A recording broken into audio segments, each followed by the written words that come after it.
tiene raíces banca, pero también de manera sustancial empeoró, como ustedes recordarán, a raíz de la pandemia del COVID-19. O sea, hay claramente después de la pandemia en el comercio internacional, en las relaciones económicas internacionales, y por más que a partir en especial del 2022 en adelante comenzamos a recuperarnos de la pandemia progresivamente en lo económico y comercial, este nuevo régimen arancelario que ha impuesto los Estados Unidos comienza a tener un efecto de reducir ese crecimiento, particularmente del comercio de bienes, al menos que venía desde después de la pandemia. La gran pregunta ahí es, ¿quiénes son al fin y al cabo los grandes perdedores en el sistema internacional, en el sistema económico internacional de este nuevo panorama, este nuevo escenario que tenemos a nivel internacional?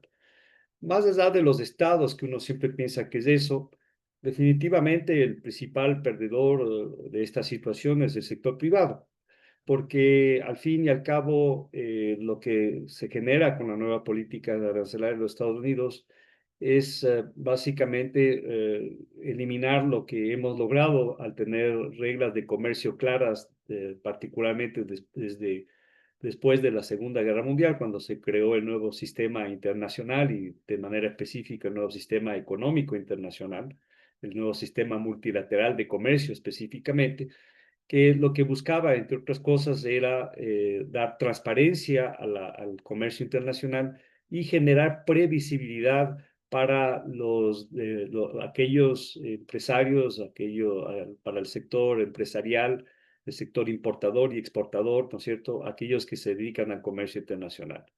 Ya veníamos desde la década de los 90 perdiendo por lo menos esa previsibilidad.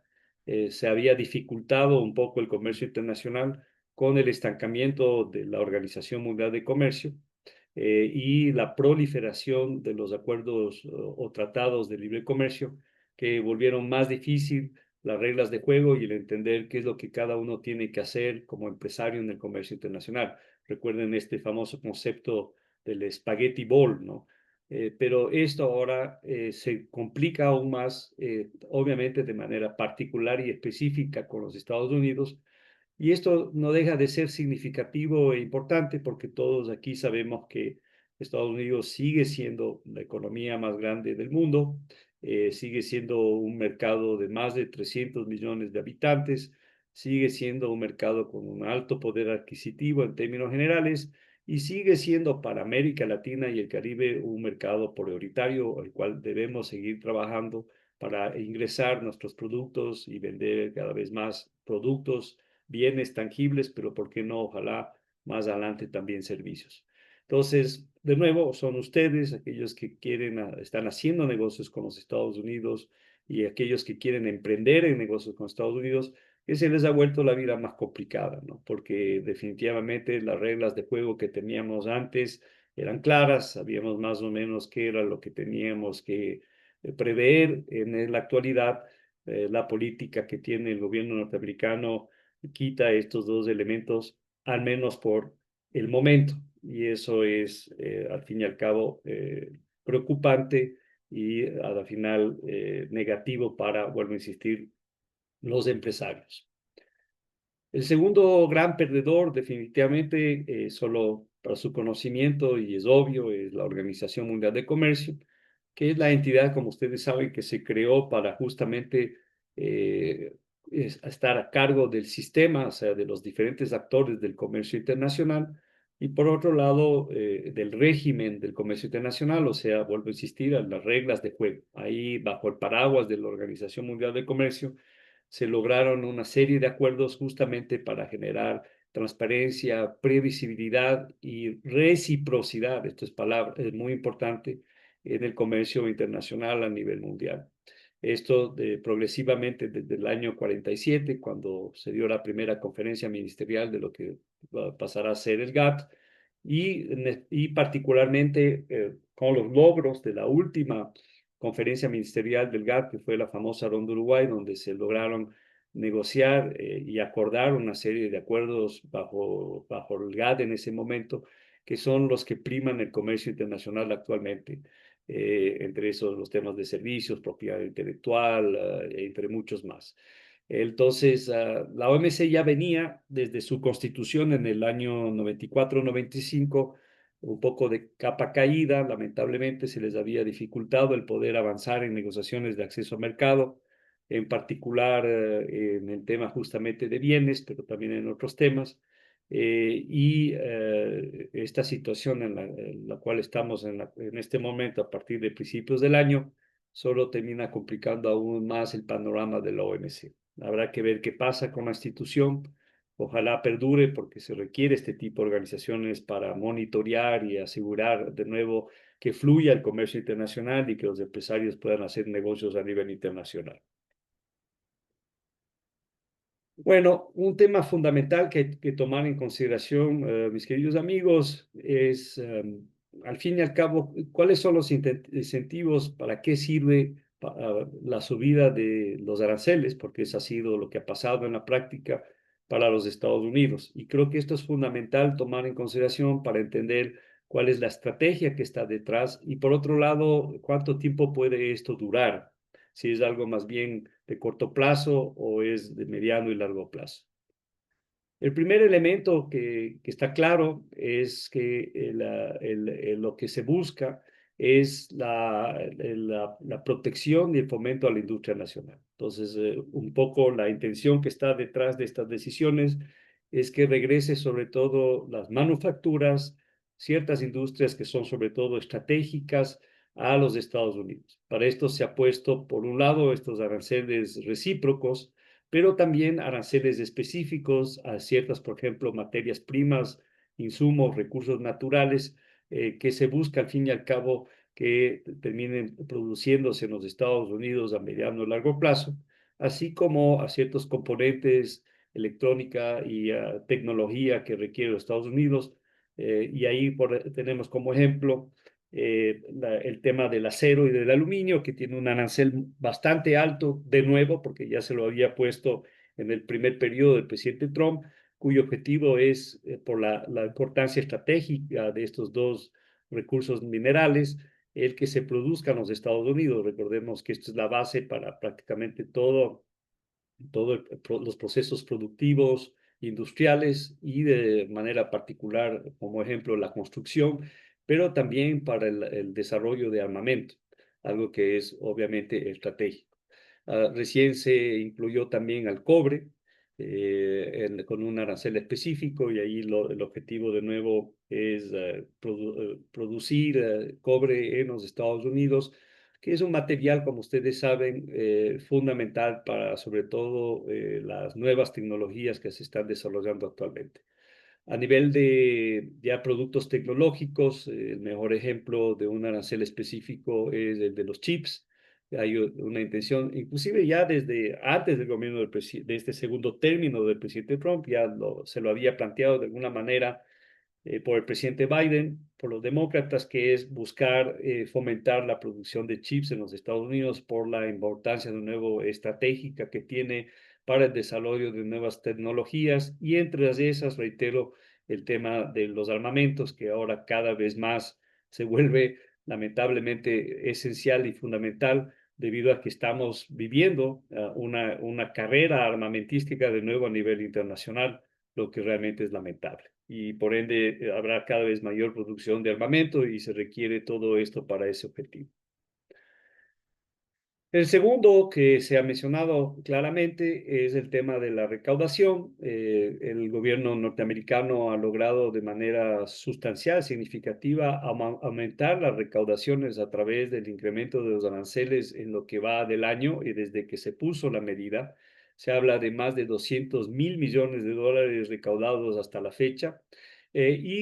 Más allá de propiamente la recaudación y la generación, ¿no es cierto?, de ingresos para los Estados Unidos, esto está directamente relacionado también a la política del presidente Trump, de los republicanos, y la última normativa que se sacó y que fue ya aprobado por el Congreso bicameral norteamericano, que es de la famosa, como le llaman en inglés, Big Beautiful Bill, en la cual busca, entre otras cosas, reducir ciertos impuestos y cargas, sobre todo al segmento más rico de la población norteamericana y a las empresas, y de alguna manera están buscando ver por otras vías cómo compensar esa reducción y definitivamente el aumento de los aranceles cumple en parte ese propósito. Si bien hay que recalcar que en base a muchos expertos en estos temas, por este lado, el aumento de la recaudación versus la reducción, por otro lado, de los impuestos y por ende el aumento significativo del gasto en los Estados Unidos no puede ser compensado, al menos por esta vía. Entonces, esa es la segunda razón. Tercero, este arancel tiene claramente objetivos de carácter geopolíticos y aquí no hay mucho que decir, es obvio que detrás de esto está particularmente la competencia feroz que existe en este momento entre los Estados Unidos y la China, siendo la China la potencia económica y militar, pero desde nuestra perspectiva, de este taller económica y comercial, que está creciendo y está quitando el espacio progresivamente a los Estados Unidos a nivel mundial. Para esto, recordemos que China es ya la segunda economía más grande del mundo después de Estados Unidos. Se preveía que rápidamente podría sobrepasar, superar a los Estados Unidos y pasar la más grande. Eh, Sigue siendo eso factible, pero se va a demorar un poco más debido a la reducción en los últimos años de la tasa de crecimiento en China de 2 dígitos a un solo dígito, pero sigue siendo real. Sigue siendo con la India los dos mercados de lejos más grandes del mundo, con un poder adquisitivo que cada día crece. La China aumenta de manera exponencial la clase media y también la clase más rica, más alta. China aumenta de manera exponencial el número de billonarios y millonarios todos los años. Entonces es definitivamente un mercado muy importante a nivel global que comienza a competir definitivamente con los Estados Unidos.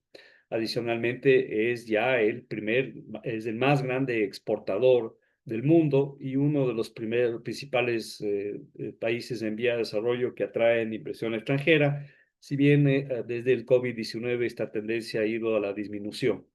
Entonces, aquí hay una guerra geopolítica detrás de esta política y por eso la importancia que se ha dado a las negociaciones bilaterales con China y la paciencia que también ha tenido los Estados Unidos para darle más tiempo a la negociación. Recién, como ustedes saben, se tomó la decisión de ampliar la negociación 90 días más para ver si se puede llegar a un acuerdo, ya que aquí sí se enfrentan dos grandes y cada uno de los dos está de alguna manera muy unidos, depende del otro. Pensemos en el tema de los bonos americanos que tiene China. China es el segundo país después de Japón que tiene la mayor cantidad de bonos norteamericanos. Y, por ejemplo, este tema de los minerales raros, como les llaman, que China tiene muchos, sobre todo aquellos que se utilizan justamente para el desarrollo tecnológico e inclusive militar. Entonces tienen elementos para poder seguir negociando y buscar un acuerdo probablemente más equilibrado que lo que han logrado otros países o otras regiones, como el caso de la Unión Europea, Japón, Corea del Sur, etcétera, el Reino Unido, que cerraron sus acuerdos. El otro elemento, mis queridos amigos, que está detrás de la política arancelaria o para lo que se utiliza la política arancelaria es por razones de carácter políticas e ideológicas. Ahí primero, a nivel interno de los Estados Unidos, está claro de que la política arancelaria busca obtener el apoyo y contentar a muchos de los sectores que al fin y al cabo votaron por el presidente Trump y el regreso de los republicanos no solo a la Casa Blanca, sino al Congreso americano.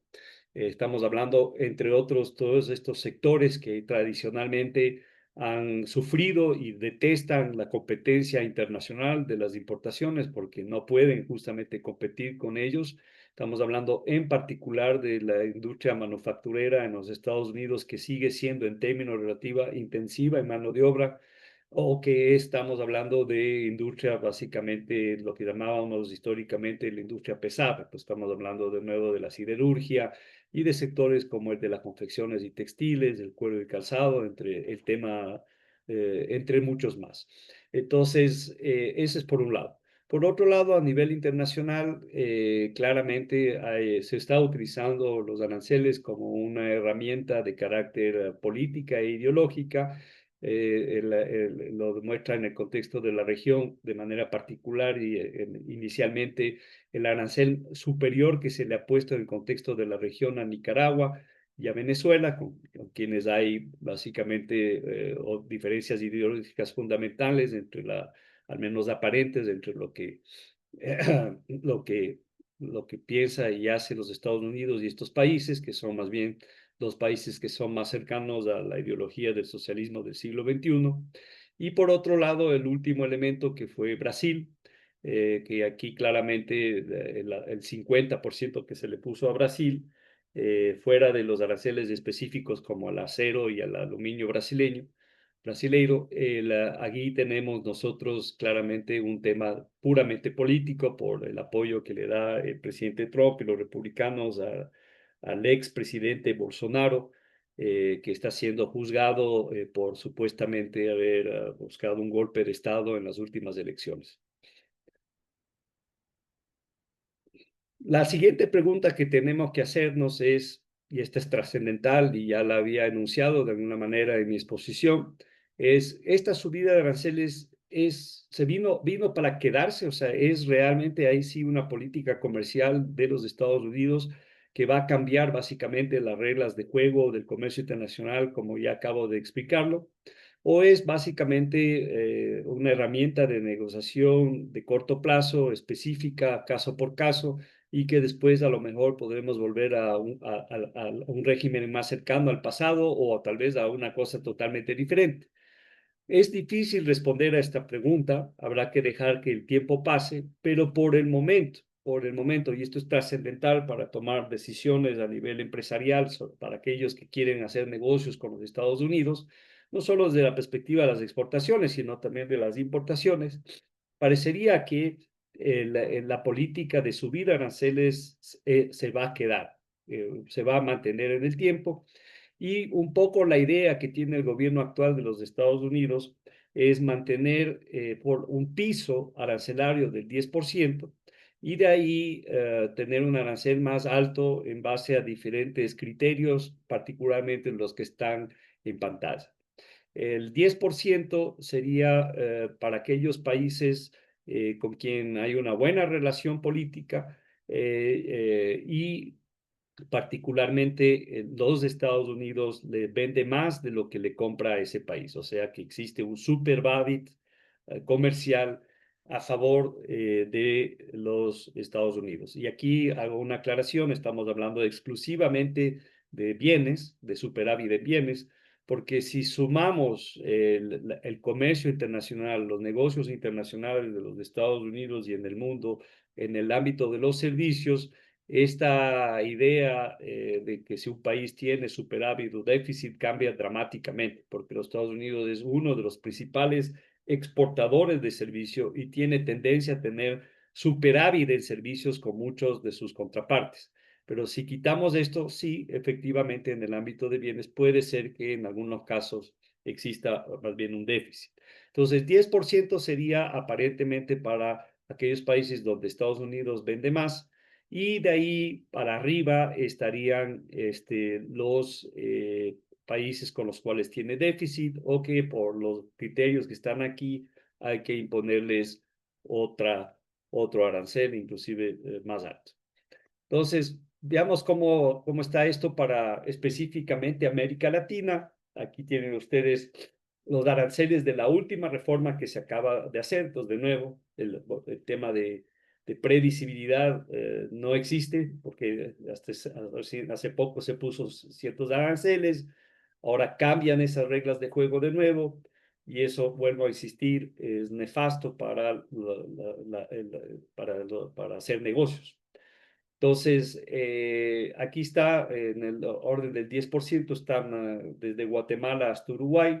Se entendería que es porque estos países tienen déficit con los de Estados Unidos. De ahí están los que están en 15%, que es Ecuador y Costa Rica por razones meramente de superávit.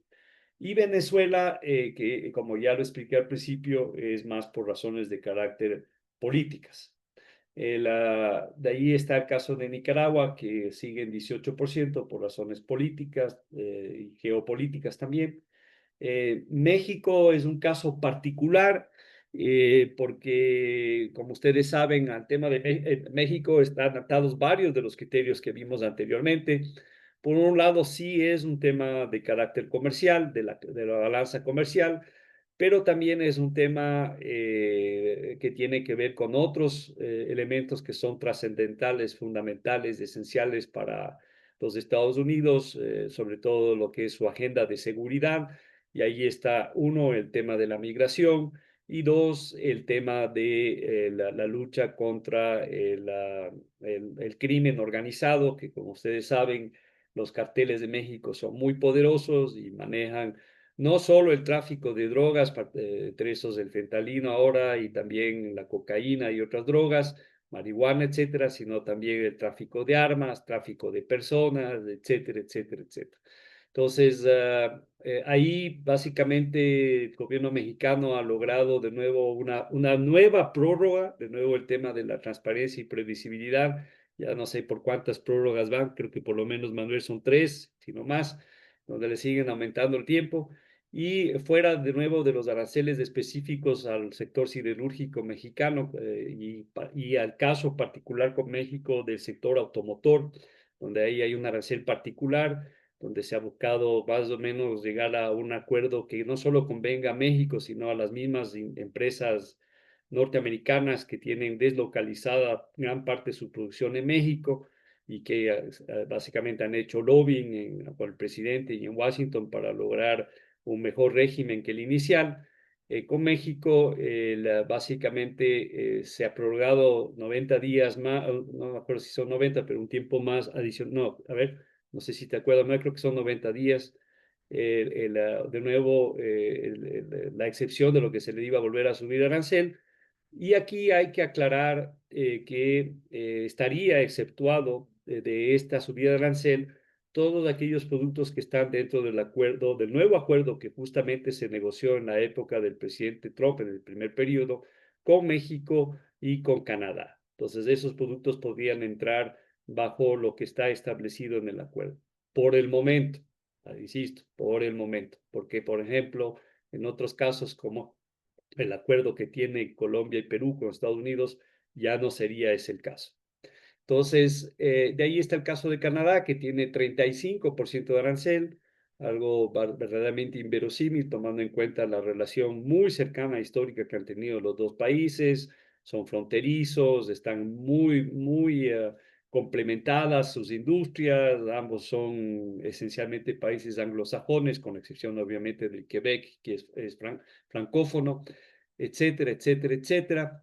Pero ahí es esencialmente el tema comercial y hasta cierto punto es el tema, porque Canadá tiene un superávit significativo con los Estados Unidos, pero también es un tema relacionado de nuevo a los temas de seguridad, migración y sobre todo, al menos eso es lo que alega el gobierno americano, a la falta de control hasta la fecha. No ha hecho suficiente esfuerzo aparentemente Canadá para reducir el ingreso de drogas a través de su frontera. Entonces, esa es la situación de Canadá y bueno, ya ahí está el caso radical y excepcional de Brasil que ya expliqué. Ok, para ir cerrando, Manuel, y pasarte la palabra, agradeciéndote tu paciencia, ¿cuáles son en términos generales para América Latina este nuevo régimen arancelario? Bueno, ahí podemos discutir horas, pero voy a dejar solo esbozando algunos elementos importantes a tomar en consideración, sobre todo desde la perspectiva de ustedes, de aquellos que quieren hacer negocios con los Estados Unidos. Entonces, primera gran pregunta que hay que hacer es, ¿este nuevo régimen arancelario puede ser una oportunidad o una amenaza para los empresarios en el contexto latinoamericano? Es discutible el tema. La mayoría de la gente considera, y yo inclusive inicialmente lo veía más como una amenaza, pero si el régimen nuevo arancelario se mantiene en el tiempo, y como consecuencia de eso se cobran aranceles diferentes a diferentes regiones del mundo y en términos generales a la mayoría de los países de América Latina esos aranceles son más bajos, podría volverse a lo mejor una oportunidad. Y cuando hablo de oportunidad me refiero a nivel de industria o sector, no necesariamente a nivel de empresas, porque a nivel de empresas la realidad es muy diferente porque va a depender del tamaño de la empresa, las características de empresas. Habrán empresas que puedan, digamos, absorber el nuevo arancel en el caso que sea así, porque recordemos que en términos generales quien absorbe el arancel es el importador americano. Y el importador americano lo va a hacer y lo está haciendo en gran medida hasta ahorita para no afectar los precios y la lealtad de sus consumidores, pero tarde o temprano, si esto se sostiene en el tiempo, eso se va a transferir obviamente al consumidor final, ya comienza a ver ese efecto hasta cierto punto, obviamente ahí el gran perdedor es el consumidor americano. Ahí el riesgo, mis amigos, como ustedes saben, es que si aumenta la inflación y hay la posibilidad de que haya una reducción de la demanda, y eso obviamente es negativo para hacer negocios, para cualquier país, ¿no? Pero más allá de ese aspecto, lo importante es que si esto se sostiene a mediano y largo plazo, es inevitable que se dé desviación de comercio. Y cuando hablamos de desviación de comercio, es básicamente si habrá países que tienen aranceles más altos, que básicamente serán reemplazados por otros países que tienen un arancel más bajo. Un ejemplo que podría, por ejemplo, darse si es que se mantiene las cosas como están, es el caso en Ecuador del camarón, donde el principal proveedor, como hablábamos en otros seminarios, al mercado norteamericano de camarón es la India, y la India está ahorita con un tremendo arancel. Primero, un arancel alto porque no termina de cerrar per se las negociaciones con los Estados Unidos, a pesar de que fue uno de los primeros países, el ministro Moody fue a los Estados Unidos a reunirse con Trump personalmente. Ustedes habrán visto las imágenes, pero no han querido ceder, como los chinos tampoco lo han hecho fácilmente. Pero a esto se ha sumado las amenazas del gobierno americano de ponerles una sobretasa adicional por lo que ellos están comprando básicamente bienes a Rusia. Y al sancionar a Rusia y reducir su capacidad de seguir adelante en la guerra contra Ucrania, quieren ya sancionar a aquellos países que sobre todo le compran recursos naturales, como es obviamente y particularmente petróleo. Entonces, si es que esto se llegase a dar más tarde que temprano, podría volverse una oportunidad para el sector camaronero porque perdería su principal competencia o se reduciría la influencia de su principal competencia. Pero de nuevo, esto tiene que también tomarse en consideración el efecto precio, aumento de precio. Puede darse también un tema de sustitución. Si es que el camarón se encarece demasiado en el mercado americano, puede ser que los americanos comiencen a consumir otros sustitutos más baratos. Entonces también hay que tomar eso en consideración. Y así este sería el caso para otros productos como el café, el cacao, yo diría esencialmente bienes agrícolas. Ahora, un tema interesante a tomar en consideración aquí es que en base a las últimas noticias que hemos tenido de los avances de la negociación bilateral, específicamente con el Ecuador, la buena noticia, como ustedes deben saber, es que aparentemente, si bien es muy probable que se mantenga el arancel del 15% flat, o sea, para el universo arancelario en general, tal vez, ojalá baje al 10, veremos qué pasa, sería un éxito, pero parece que para ciertos productos específicos habría la voluntad de los Estados Unidos de eliminar el arancel. Yo me imagino, me anticipo de que probablemente sea el caso de aquellos productos que no son producidos en los Estados Unidos y que sirven de insumos y materia prima base para su industria, sobre todo su industria alimenticia.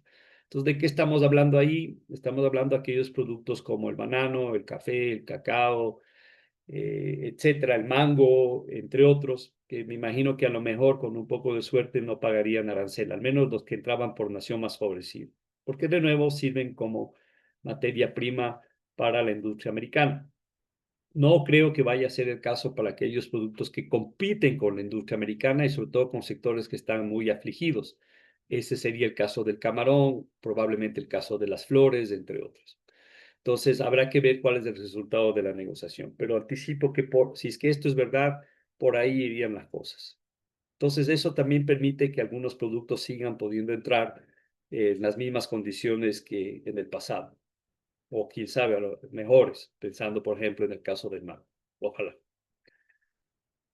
Y bueno, este es un elemento trascendental que se tiene que tomar en consideración, mis amigos, ya lo había mencionado en otros espacios. En este momento, para hacer negocios con los Estados Unidos, más que el famoso offshoring, que era lo que estaba de moda después de la pandemia y que México particularmente lo aprovechó mucho, el término ahora de moda es el friendshoring, ¿no? Ahorita, básicamente, para poder hacer negocios con los Estados Unidos, uno tiene que tener una buena relación, una excelente relación de amistad, empatía y temas de interés común para poder hacer negocios adecuadamente. Desde esa perspectiva, queda claro por lo que hemos visto en esta presentación, de casos como Nicaragua, Venezuela, Brasil, no son justamente considerados amigos por varias razones, entonces a ellos un arancel más alto. Mientras que a países como el Ecuador, la expectativa por la buena relación que existe en este momento con los Estados Unidos y porque existen otros temas que van más allá de lo comercial, que son prioridad realmente, más allá de lo comercial para la agenda americana, como es el caso justamente de la agenda de seguridad, el tema de la migración de ecuatorianos a los Estados Unidos, migración ilegal, obviamente, y sobre todo el tema del aumento lamentable de la participación del territorio ecuatoriano y de los grupos organizados del crimen en Ecuador en las exportaciones particularmente de cocaína a los Estados Unidos y al resto del mundo, esto definitivamente debería ayudarnos a tener una mejor relación con los Estados Unidos. Hay excepciones a esta regla, habrá que ver qué pasa. El caso más claro de esto es Colombia, ¿no? Que Colombia en la actualidad tiene 10% de arancel en vez del 15% de Ecuador, a pesar de que el presidente de Colombia ha estado literalmente en un litigio abierto, una discusión abierta con el presidente Trump en las redes, ¿no? Pero bueno, veremos qué pasa a la final. Dos últimos puntos, Manuel, rápidamente, más allá de, obviamente, y esto quiero dejar absolutamente claro a los que nos están escuchando, yo sí creo que a nivel de sectores de industrias y particularmente los que han sido exitosos para entrar al mercado americano en el contexto latinoamericano y de Ecuador, yo sí creo que siguen habiendo oportunidades y hay potencial en el mercado de Estados Unidos. De ninguna manera debemos dejarlo a un lado, debemos seguir trabajando para lograr ingresar al mercado en las mejores condiciones. Sí es importante el seguir buscando diversificar a otros mercados y esto hay que pensarlo como empresario para reducir el riesgo, como yo siempre he dicho, el famoso adagio de no tener los huevos, todos los huevos de la misma canasta. Y es necesario el poder, tanto como país y como empresa, buscar otros mercados alternativos para reducir el riesgo. Ahí el ejemplo más claro es, como lo he dicho en otras ocasiones, es México, que depende más del 80% de su comercio con Estados Unidos. Está fregado, si no puede abrir la boca ni decir nada agresivo, a pesar de ser un gobierno progresista, con relación a los Estados Unidos, por la dependencia que tiene en el comercio. Y por otro lado, el caso en la región de Brasil, que Brasil tiene un altísimo nivel de diversificación en el mundo, inclusive exporta de manera significativa a África y a Oceanía. Por ende, puede tener una política exterior más autónoma, más independiente. Y bueno, dentro de este contexto, buena noticia, uno, lo que ya se va a firmar el acuerdo con Corea del Sur, y ojalá con la visita del presidente Noboa a Japón se pueda iniciar finalmente el proceso para arrancar en algún momento un acuerdo de comercio con Japón. Y también este tema con Panamá, que ya se logró quitarle la lista de paraísos fiscales, lo que permitiría que podamos negociar un acuerdo con ellos. Último punto, Manuel. Otra gran pregunta que hay que hacerse es justamente debido a todo este escenario, ¿puede esto ser una oportunidad para la integración regional y el fortalecimiento de los negocios entre los países de América Latina y el Caribe? Es discutible de nuevo, pero al menos parecería que sí. Países que tradicionalmente no han visto hacia América Latina o no lo han priorizado, como el mismo México, están buscando acelerar sus negocios y su comercio con América Latina y puede ser una oportunidad para acelerar aún más el proceso de integración regional y que aumenten los negocios en la región, con la ventaja, como ustedes saben, que en la región se puede, con la mayoría de los países y subregiones, también exportar productos de mayor valor agregado, como son las manufacturas. Y por qué no también algo que el Ecuador tiene y la región tiene un enorme potencial, que son los servicios. Eso sería por hoy. Muchas gracias, querido Manuel, y gracias a los que tuvieron la gentileza y la paciencia de escuchar.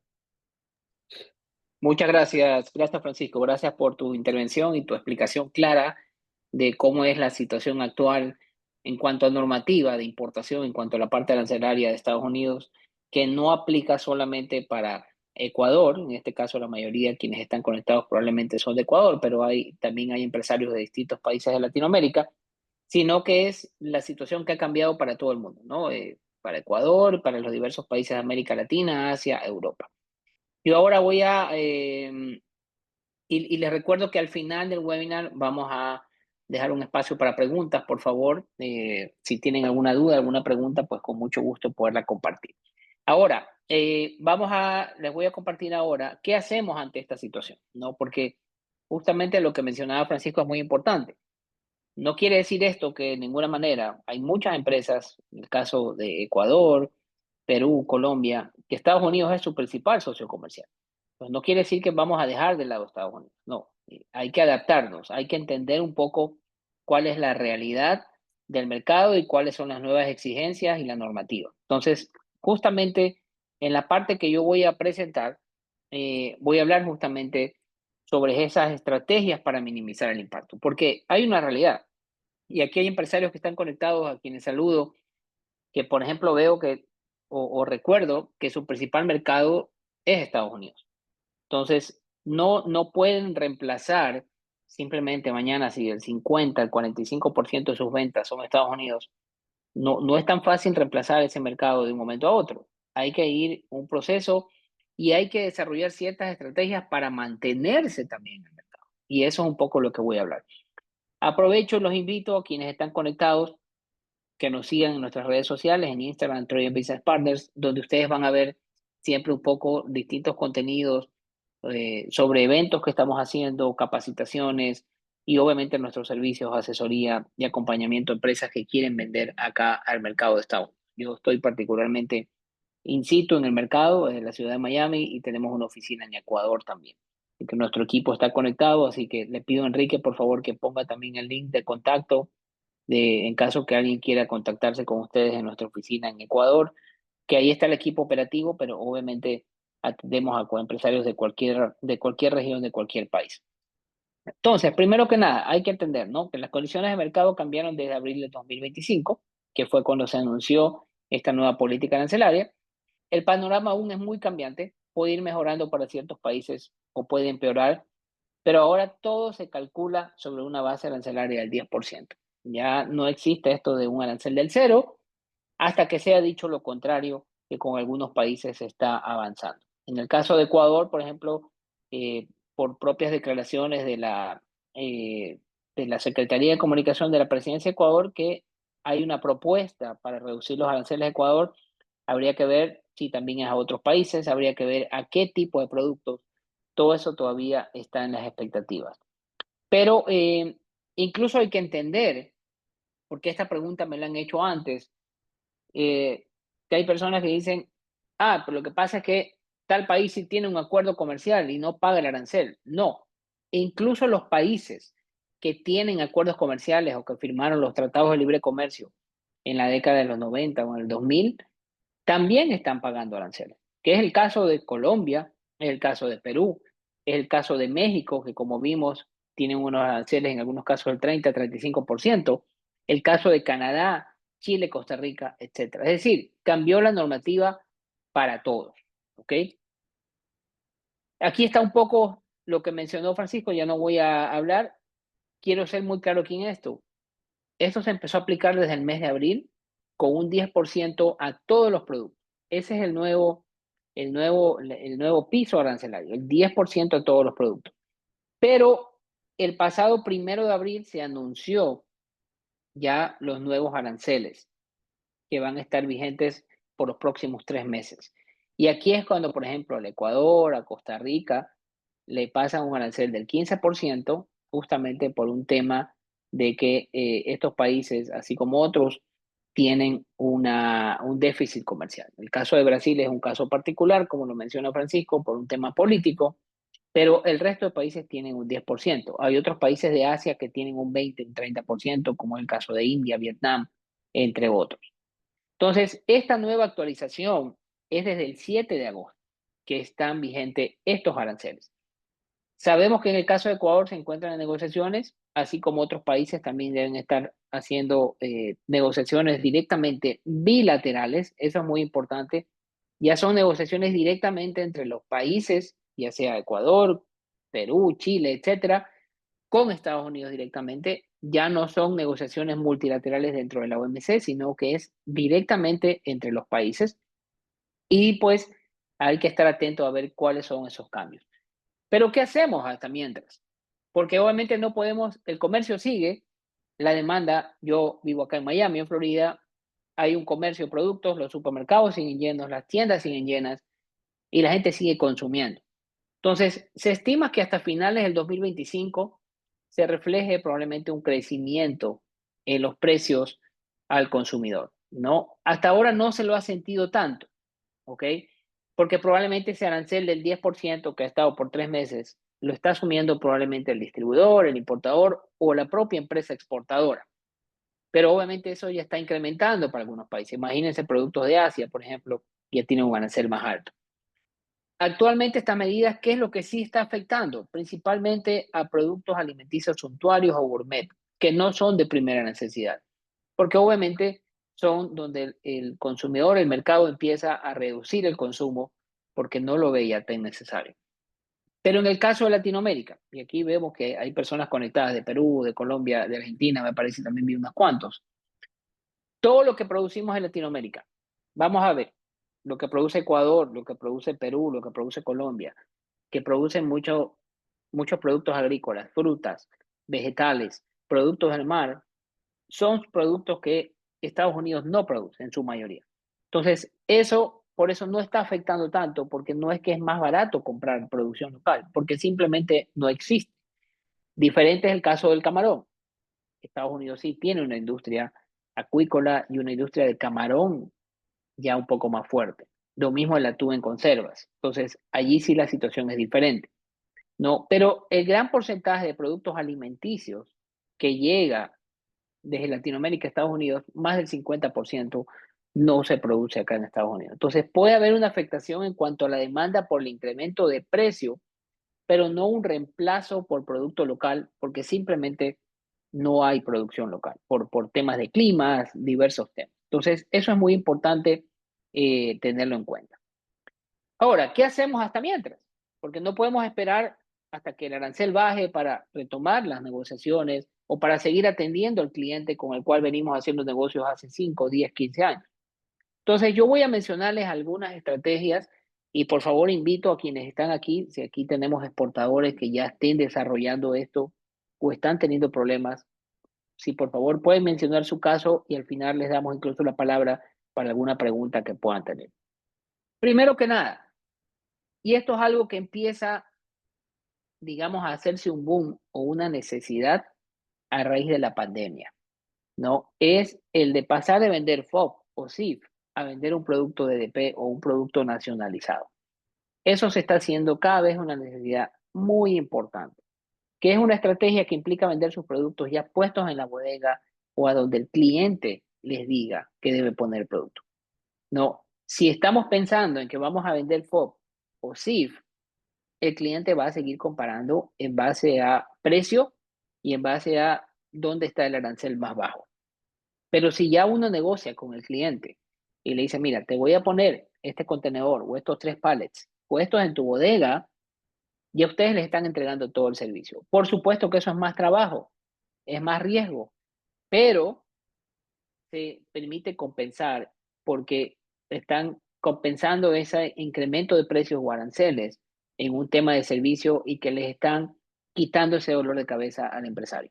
De hecho, esta semana, el día martes, me parece, el lunes o martes, tuve una reunión con una empresa que vende frutas justamente aquí en Estados Unidos y nos dijo que sus clientes ahora le están pidiendo, mientras esta situación se mantenga, que ya no van a comprar directamente, no van a hacer una importación FOB o SIF, sino que quieren que le compren puesto en su bodega.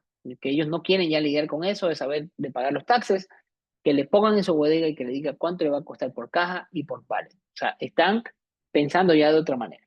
¿Ok? También permite esto al exportador, a ustedes, tener una cartera más amplia de clientes, al enfocarse en clientes más pequeños que no desean hacer el proceso de importación.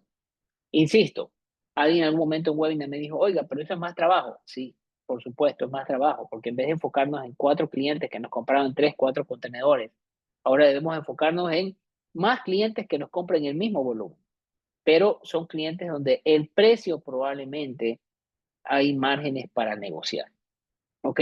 Y esto se hizo muy común durante y posterior a la pandemia debido a la crisis logística. ¿Se acuerdan en el año 2021, particularmente un año después de la pandemia, que se hablaba muchísimo de que debido a los puertos de Asia, que había unas demorajes o los fletes llegaron a estar creo que de Asia acá como en 7, 8 mil dólares? Entonces, eso empezó a hacer que muchas empresas compren el producto ya puesto aquí porque no querían lidiar con el problema logístico. Entonces, eso desde la pandemia ya se empezó a utilizar, pero ahora con más necesidad es importante. Y aquí algo muy importante que quiero aclararlo y que ustedes lo deben saber.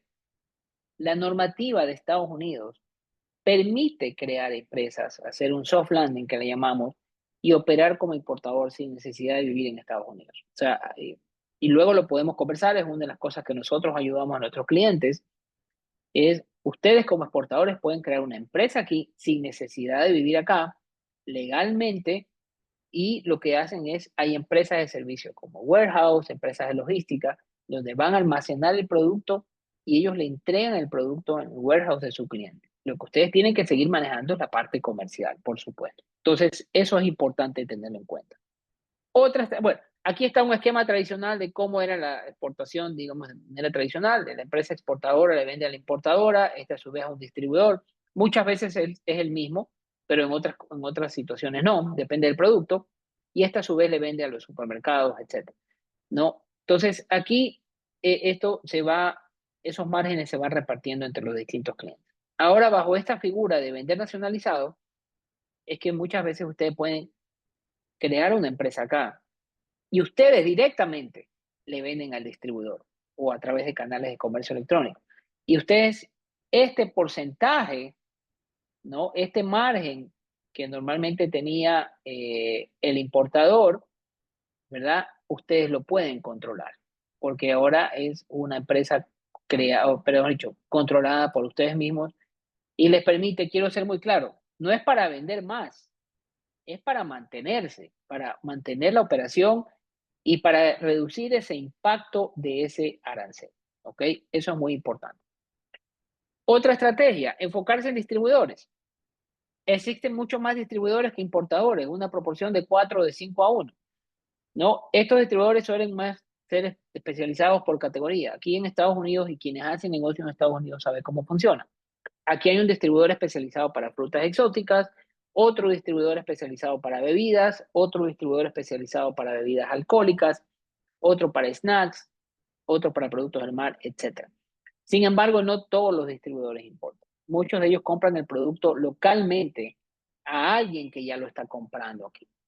Pero hay muchos distribuidores que están buscando ampliar cartera, porque ellos son los que tienen llegada a los supermercados. Recuerden eso, el sistema de distribución en Estados Unidos es diferente en Latinoamérica. Aquí el supermercado uno tiene que ir a través de un distribuidor.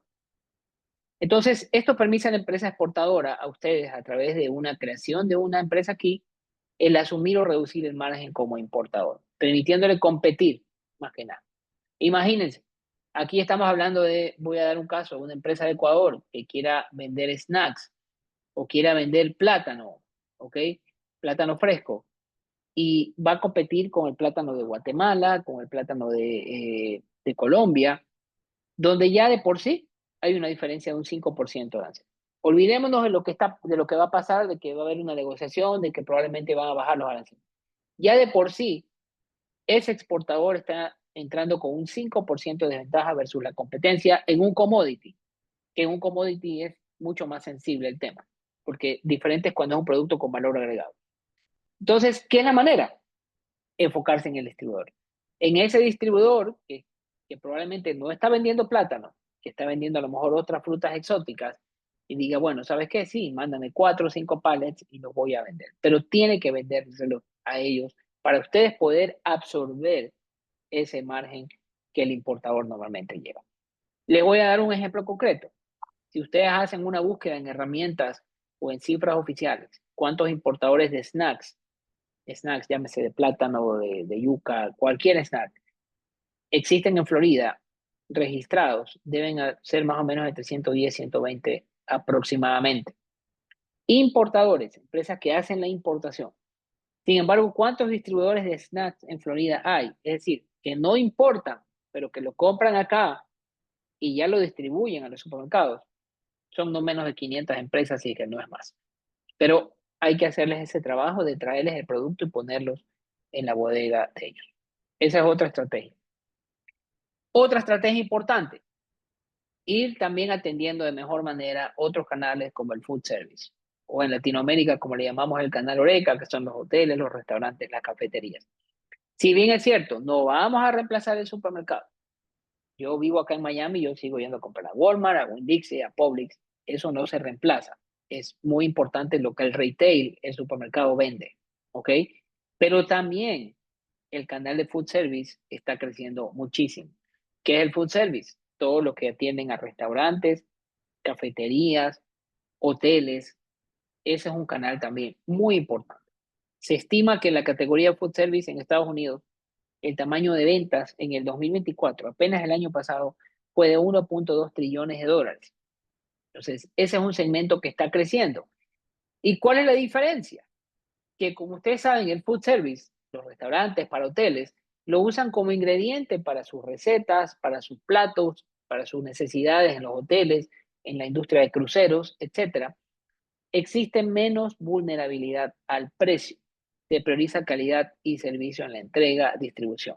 Ahora, si ustedes están esperando que el food service le haga toda la importación y todo, eso no va a pasar. Tienen que atenderlos puesto el producto localmente. Pero el food service es algo muy importante que hay que entenderlo y cada vez es más especializado. ¿Ok? Entonces, eso es muy importante. Y también la otra estrategia, que debemos recordar que Estados Unidos es un mercado de más de 350 millones de consumidores, 50 estados. Entonces, hay que identificar claramente el segmento al cual va enfocado su producto. Vamos a enfocarnos al mercado nostálgico, llamémonos a los ecuatorianos que están aquí en Estados Unidos. Somos aproximadamente 1,5 millones de personas entre Florida, Nueva York, New Jersey, que es la zona más fuerte, Texas, Illinois, Chicago, entre otros. Vamos a enfocarnos, por ejemplo, en los colombianos. Hay una comunidad muy fuerte aquí en Florida, hay una comunidad muy fuerte en Nueva York. Comunidad peruana, hay una comunidad muy fuerte también en Nueva York, en New Jersey. También acá en Florida también tiene algo importante. Entonces, ¿dónde está nuestro cliente? O nos vamos a enfocar al mercado latino. El mercado latino somos no menos de 70, 80 millones de consumidores que estamos en Estados Unidos, donde alguien que compra un snack, como nosotros decimos en Ecuador, un chifle, aquí se le dicen snacks, plantain chips, mariquitas le dicen los cubanos, de distintas maneras. Quien compra un snack, un chifle, no necesariamente lo compra el de Ecuador, de Perú, lo compra el latinoamericano e incluso el mercado anglosajón, dependiendo de la presentación de las características. O nos vamos a enfocar al mercado anglosajón, que es ese consumidor que busca un producto gourmet, que busca un producto saludable, donde está probablemente en zonas como California, aquí en ciertas regiones de Florida, en Nueva York, New Jersey, Washington, etcétera. Francisco, tú tuviste la oportunidad de vivir en Washington cerca de 6, 7 años. Tú debes saber un poco cómo, o debes recordar cuáles son las características del consumidor en Washington o Nueva York, que en Florida antes se decía que no había un consumidor exigente. A raíz de la pandemia cambió muchísimo, ¿no? Ha cambiado muchísimo. Antes se decía, por ejemplo, que si queríamos vender productos al mercado ecuatoriano, había que ir a Nueva York y a New Jersey. Sigue siendo un mercado importante, pero ahora en Florida también hay muchísima gente, porque mucha gente se mudó del norte a la Florida y mucha gente se mudó de la Florida a las Carolinas o a Texas por un tema de costo de vida. Entonces, ya hay que tomar una nueva foto de Estados Unidos y saber dónde está mi consumidor. ¿Ok? Y dentro de Miami, por ejemplo, ustedes saben que aquí la comunidad más importante fuera de los norteamericanos son los cubanos, pero también están las otras comunidades latinas. Colombianos aquí hay muchísimos argentinos, hay muchísimos brasileros, hay ecuatorianos, puertorriqueños. Entonces, tenemos que entender dónde están. Y dentro de la misma Florida, Nueva York, New Jersey, existen regiones que aún se puede ampliar distribución. Algún momento hablaba con uno de nuestros clientes de snacks y me decía, ya no quiero vender por Miami porque hay 20, 25 marcas de snacks. Pero si me voy un poco más para arriba o más hacia la costa oeste, Naples, Fort Myers, Tampa, ya las marcas son menos. Claro, el mercado probablemente latino ya es menor, pero es un mercado de mejor poder adquisitivo, donde hay que hacer mucho marketing para que entiendan. Entonces, aquí van 4 ideas muy claras. ¿Y por qué les digo esto? Porque básicamente Estados Unidos sigue siendo el principal socio comercial para Latinoamérica. Eso no ha cambiado y probablemente no va a cambiar en mucho tiempo. ¿Ok? Prácticamente de todos los países de América Latina. Creo que la única excepción por ahí puede ser Argentina y Brasil porque se enfocan más a Europa, me parece. Pero el resto de países, Estados Unidos es su mercado natural. Toda pyme o toda empresa que nace en Latinoamérica viene con una visión de decir, quiero producir algo para vender a los Estados Unidos, que es un mercado mucho más grande. Entonces, no dejemos de lado el mercado. Lo que pasa es que hay que adaptarse. Y otro tema importante, hay que seguir participando en nuestros eventos. Aquí voy a mencionar un poco una publicidad de eventos que nosotros estamos haciendo. Vamos a estar dentro de poco aquí con un grupo de empresas de Latinoamérica, muchas de Ecuador, pero también vienen de otros países, aquí en Miami, en una misión de negocios empresarial a Miami del 8 al 10 de septiembre. Ya estamos llenos, gracias a Dios, estamos ya con el cupo completo. Esto es para alimentos procesados, pero también estamos haciendo una para Los Ángeles, que es para la feria Global Produce and Floral Show. Es la principal feria para frutas frescas y esta es el 16 al 18 de octubre en Los Ángeles. El próximo año va a ser aquí en Orlando, en Florida, pero este año es en Los Ángeles. Y aquí tienen la oportunidad de conocer con distribuidores, de reunirse con estos distribuidores que no importan, que quieren el producto puesto acá, con distribuidores que están buscando ampliar su portafolio de productos.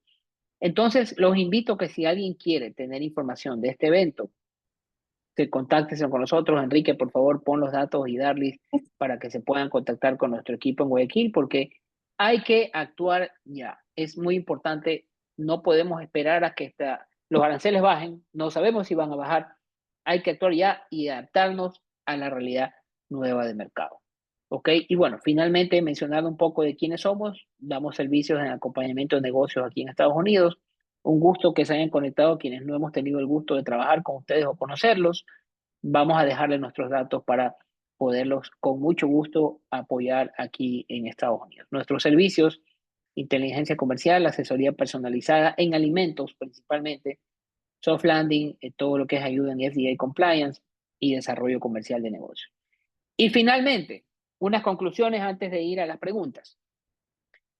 Estados Unidos, si bien es cierto, las condiciones han cambiado, porque es muy real. De repente, países, como les decía, que tenían acuerdos de libre comercio ahora tienen aranceles, pero no quiere decir que de ninguna manera se ha cerrado el mercado. Hay que adaptarnos a la nueva realidad. Es un mercado de 350 millones de consumidores y hay que adaptarnos a las nuevas tendencias de aprovisionamiento de los distribuidores, de cómo están trabajando. Hoy más que nunca es necesario fortalecer relación con sus clientes actuales. Si alguno de ustedes que ya está vendiendo, llamen a sus distribuidores, llamen a sus clientes, miren cómo más les pueden vender, si ahora quieren que les vendan localmente. Hay que actuar, porque seguramente él ya está pensando, si es de Ecuador, si compra de Ecuador, cómo empieza a buscar de otro lado porque tiene un 5% menos arancel. O si por el contrario, si mañana las empresas de Ecuador le reducen el arancel, va a estar pensando que va a favorecer a las empresas ecuatorianas de cómo deja de comprar de otros países para comprar de Ecuador, porque no va a tener arancel en esos 10, 15 productos que aparentemente se están negociando. Todo está por verse. Entonces, es importante, pero hay que actuar ya. Y es importante mantener presencia en estos eventos comerciales como ferias, ruedas de negocios, misiones empresariales, pues es ahora. Los clientes están buscando nuevos proveedores o mejores condiciones o están buscando cómo mantenerse y cómo ser más eficientes en sus costos. Y finalmente, como les digo, Estados Unidos sigue siendo un mercado gigante de 350 millones de consumidores. Eso no es algo que se reemplaza de un momento a otro. En buena hora, países como Ecuador, Perú, Colombia, cada vez tienen más acuerdos de libre comercio con otros países, como Europa, Asia, pero lo que sigue demandando Estados Unidos es muy interesante. Hay empresas que siguen vendiendo muchísimo a este mercado y hay que, pues, obviamente, seguir analizando cómo se sigue vendiendo, pero adaptarnos a esa realidad. Por ejemplo, a lo mejor ya no vender pop y vender producto puesto aquí de manera local. Nuestros datos de contacto ahí tienen, también tienen nuestros enlaces para WhatsApp si nos pueden contactar. Les vamos a pasar esta presentación para que ustedes lo tengan. Así que más bien yo les agradezco nuevamente por su presencia. Y vamos a dar, por favor, quédense con nosotros, vamos a dar un espacio, unos 10, 15 minutos a preguntas que puedan tener. Así que más bien, bienvenidos, cualquier pregunta que tengan, pueden ponerla aquí en el chat y les vamos a dar la palabra uno por uno. Gracias nuevamente. Ok, no sé si alguien, vamos a ver las preguntas, perdón un momento. Aquí sí veo que hay algunas preguntas. Ok, una pregunta para Francisco. ¿Estás aquí con nosotros, Francisco? Sí, déjame prendo la pantalla del video, lo que se llame. Ahí Listo. estamos, ahí te estamos viendo. Perfecto. Tenemos una pregunta, nos dice, buenos días, Francisco. Un gusto poder asistir y agradecer por la información. Tengo una inquietud. ¿Considera que lo que se ha desarrollado recientemente con el gobierno de Brasil puede afectar a la relación de Ecuador con Estados Unidos en lo que concierne la búsqueda de reducir ese 15%?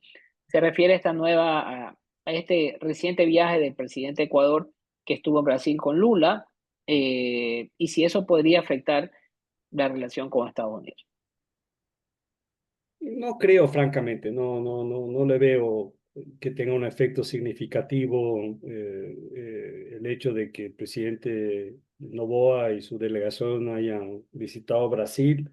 Además, no fue una visita exclusivamente a Brasil, sino a tres países del Cono Sur. Estuvo también en Uruguay y también en Argentina, y de ahí se va para Japón. Entonces, desde esa perspectiva no creo que pueda ser interpretado por el gobierno americano que hay un interés de un acercamiento particular o exclusivo con Brasil, y menos aún desde una perspectiva política o ideológica. Entonces, no creo que sea significativo. Más bien, lo que sí pudo haber afectado en algo las discusiones, las negociaciones, fue el viaje que hizo el presidente Noboa a la China. Eso sí, seguramente fue tratado, mencionado en el proceso de las negociaciones, tanto en la parte política como en la parte comercial. Muy bien, Francisco, muchas gracias. Ok, tengo aquí otra pregunta. Nos dice Ana Lucía, dice, buenos días, en el caso del cacao y sus derivados, ¿qué es lo que pasa con los aranceles? Aquí me permito contestar. Andalucía, todos los productos de cacao y derivados, al menos lo que era cacao, como cacao en grano y manteca, pasta de cacao, esos productos tenían el 0% de arancel. Ahora tienen el 15% de Ecuador o dependiendo del país de origen, ¿no? Si es de África, por ejemplo, acuérdense que África vende muchísimo cacao, ciertos países como Costa de Marfil, Ghana, ellos tienen un arancel, me parece que del 25 al 30%. Ahora, ¿qué es lo que pasa en los derivados? Por ejemplo, un chocolate es un derivado. Ahí ya pueden aplicar aranceles adicionales. No, por ejemplo, me parece que barras de chocolate creo que tenía un arancel adicional del 6-7%, dependiendo del país de donde provenga el producto. Pero en términos generales, esto se subió por lo menos al 10%, algunos países como el caso de Ecuador el 15%, y si es productos que vienen, por ejemplo, de África, como el caso del cacao, eso es aranceles superior al 25%, donde puede haber entonces oportunidad para el cacao de Ecuador a reemplazar, así como el cacao de Perú, de Venezuela, o perdón, de Colombia, de otros países que también tienen una producción. ¿Ok? Eh, Tengo otra pregunta.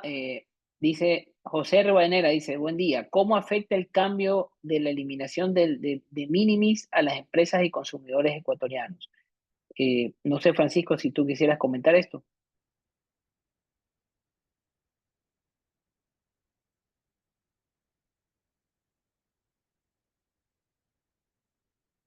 Estás en mute, está en mute. La verdad es que no estoy muy seguro no entiendo muy bien cómo está planteada la pregunta, a qué se refiere con específicamente el de minimis en el sentido de la política arancelaria, la subida de aranceles, cuando hasta donde yo sé no existe un de minimis propiamente para que se aplique dentro del contexto de la subida de los aranceles. No sabría dar una respuesta, lamentablemente. Gracias, Francisco. José, si tal vez puedes ampliar un poco la pregunta en el chat, por favor, hasta mientras vamos a dar paso a otra.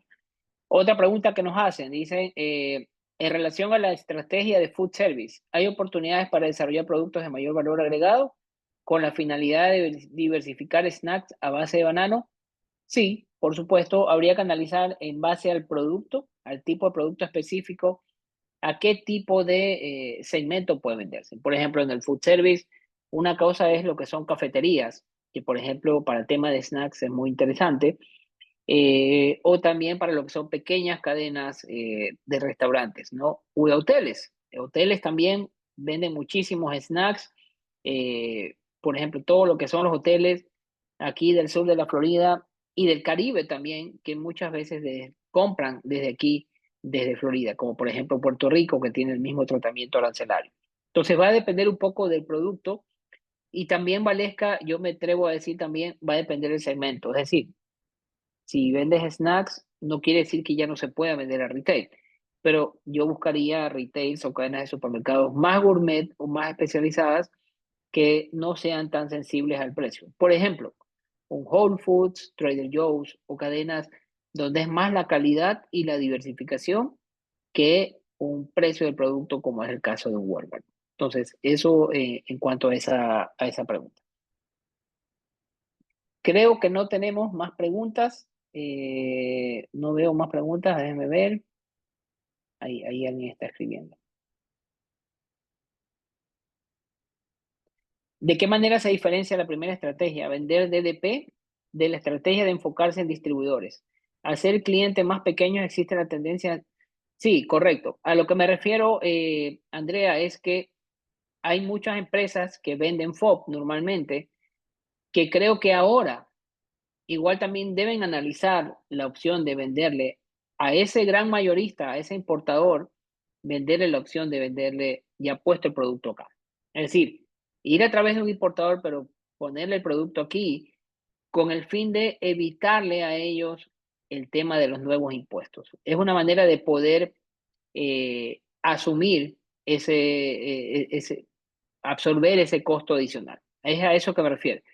Claro, por supuesto, para lo que es distribuidores, ahí sí ya es diferente, porque los distribuidores muchas veces son más pequeños, los distribuidores son un poco más especializados y obviamente esos distribuidores ya pueden estar, digamos, no manejan los mismos volúmenes que un gran mayorista o que un importador. ¿Ok? Eso en cuanto a Andrea. Eduardo Tavares dice, es importante destacar el costo de flete de Ecuador, es un costo, sí, va a depender obviamente del tipo de flete y las épocas también, va a depender, y eso sí, eso es una realidad que principalmente con países centroamericanos y, por ejemplo, en el caso de Perú, hay una gran diferencia. Gracias, Eduardo, por la recomendación y por más bien esta apreciación. Bueno, creo que no hay más preguntas. Prácticamente hemos concluido, así que si no hay más preguntas, vamos a cerrar este webinar. Francisco, agradecerte nuevamente por tu presencia. Gracias a todos los que se conectaron y nos acompañaron. Esto les vamos a pasar a ustedes por email. y también lo vamos a publicar en nuestros canales electrónicos. Así que, Francisco, más bien, antes de cerrar, solo unas palabras de cierre para que puedas compartir con los oyentes. Bueno, de mi lado, de nuevo, y como arranqué e inicié, gracias, querido Manuel, y a tu equipo por la invitación. Eh, Gracias a aquellos que tuvieron la gentileza de acompañarnos esta mañana.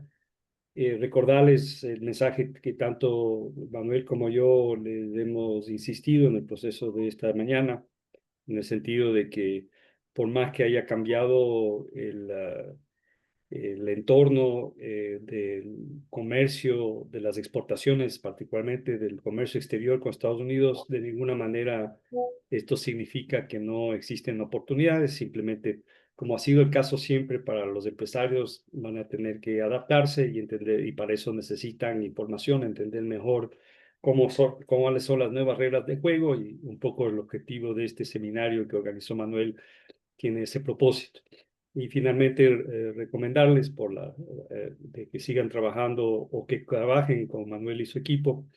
Como Manuel lo mencionó, más allá de ser un muy querido amigo a quien respeto y aprecio como profesional y también, sobre todo, como ser humano, he tenido el enorme gusto y placer de trabajar con él durante años, tanto en el sector privado y público, y sé del excelente trabajo que está haciendo a través de Trade and Business Partners.